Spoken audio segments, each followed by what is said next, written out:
ओम गंग गणपते नमः। आप सभी का आपके अपने चैनल हिंदी स्टोरी बुक पर बहुत बहुत स्वागत है। आज इस वीडियो में हम आपको एक रघुकुल के राजा की पौराणिक कथा सुनाएंगे, जिस राजा ने गर्भ धारण कर दिया था पुत्र को जन्म।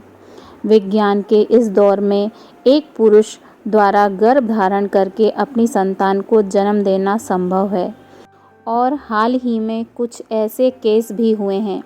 लेकिन क्या आप जानते हैं कि आज से हजारों साल पहले हमारे पूर्वजों का ज्ञान हमारे आज के ज्ञान की तुलना में कहीं उच्च था।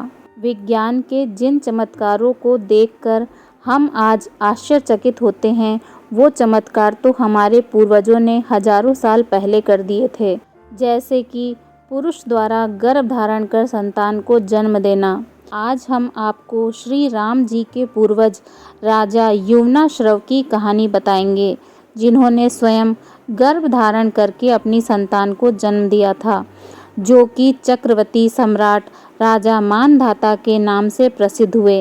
राजा युवनाश्रव की कहानी रामायण के बालकांड के अंतर्गत गुरु वशिष्ठ द्वारा भगवान श्री राम के कुल रघुवंश का वर्णन किया गया है, जो इस प्रकार है।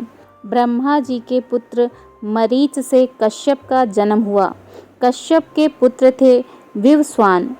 विवस्वान के पुत्र थे वेवस्त मनु, जिनके 10 पुत्रों में से एक का नाम इक्ष्वाकु था। राजा इक्ष्वाकु ने अयोध्या को अपनी राजधानी बनाया और उन्होंने ही इक्ष्वाकु वंश की स्थापना की।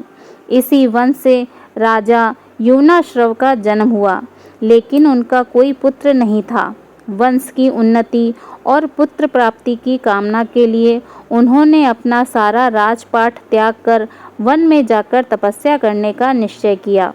वन में अपने निवास के दौरान उनकी मुलाकात महर्षि भृगु के वंशज च्यवन ऋषि से हुई। च्यवन ऋषि ने राजा युवनाश्रव के लिए इष्टि यज्ञ करना आरंभ किया, ताकि राजा की संतान जन्म ले। यज्ञ के बाद च्यवन ऋषि ने एक मटके में अभिमंत्रित जल रखा, जिसका सेवन राजा की पत्नी को करना था, ताकि वह गर्भ धारण कर पाए। राजा युवनाश्रव की संतानोत्पत्ति के उद्देश्य से हुए यज्ञ में कई ऋषि मुनियों ने भाग लिया और यज्ञ के बाद सभी जन थकान की वजह से गहरी नींद में सो गए। रात्रि के समय जब राजा युवनाश्रव की नींद खुली तो उन्हें भयंकर प्यास लगी। युवनाश्रव ने पानी के लिए बहुत आवाज़ लगाई, लेकिन थकान की वजह से और गहरी नींद में सोने की वजह से किसी ने राजा की आवाज़ नहीं सुनी। ऐसे में राजा स्वयं उठे और पानी की तलाश करने लगे। राजा युवनाश्रव को वह कलश दिखाई दिया, जिसमें अभिमंत्रित जल था। इस बात से बेखबर कि वह जल किस उद्देश्य के लिए है, राजा ने प्यास की वजह से सारा पानी पी लिया।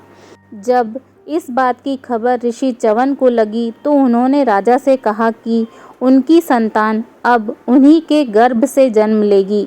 जब संतान के जन्म लेने का सही समय आया, तब देवीय चिकित्सकों अश्वनी कुमारों ने राजा युवनाश्रव की कोख को चीरकर बच्चे को बाहर निकाला।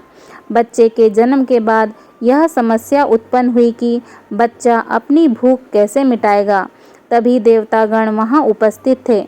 इतने में इंद्रदेव ने उनसे कहा कि वह उस बच्चे के लिए माँ की कमी पूरी करेंगे। इंद्र ने अपनी उंगली शिशु के मुंह में डाली, जिससे दूध निकल रहा था, और कहा, मम धाता, अर्थात मैं इसकी माँ हूँ। इस वजह से उस शिशु का नाम ममधाता या मानधाता पड़ा। जैसे ही इंद्र ने शिशु को अपनी उंगली से दूध पिलाना शुरू किया, वह शिशु 13 बित्ता बढ़ गया। कहते हैं राजा मानधाता ने सूर्योदय से लेकर सूर्यास्त तक के राज्यों पर धर्मानुकूल शासन किया था। इतना ही नहीं, राजा मानधाता ने 100 अश्वमेघ और 100 राजसूय यज्ञ करके 10 योजन लंबे और 10 योजन ऊंचे रोहित नामक सोने के मत्स्य बनवाकर ब्राह्मणों को भी दान दिए थे। लंबे समय तक धर्मानुकूल रहकर शासन करने के बाद राजा मानधाता ने भगवान श्री हरि विष्णु के दर्शन करने के लिए वन जाकर तपस्या करने का निर्णय किया और भगवान श्री हरि विष्णु के दर्शन कर लेने के बाद वन में ही अपने प्राण त्याग कर स्वर्ग की ओर प्रस्थान किया। अगर आपको यह वीडियो पसंद आया हो तो प्लीज़ मेरे चैनल को लाइक करें और सब्सक्राइब करें। धन्यवाद। जय श्री राधे कृष्णा।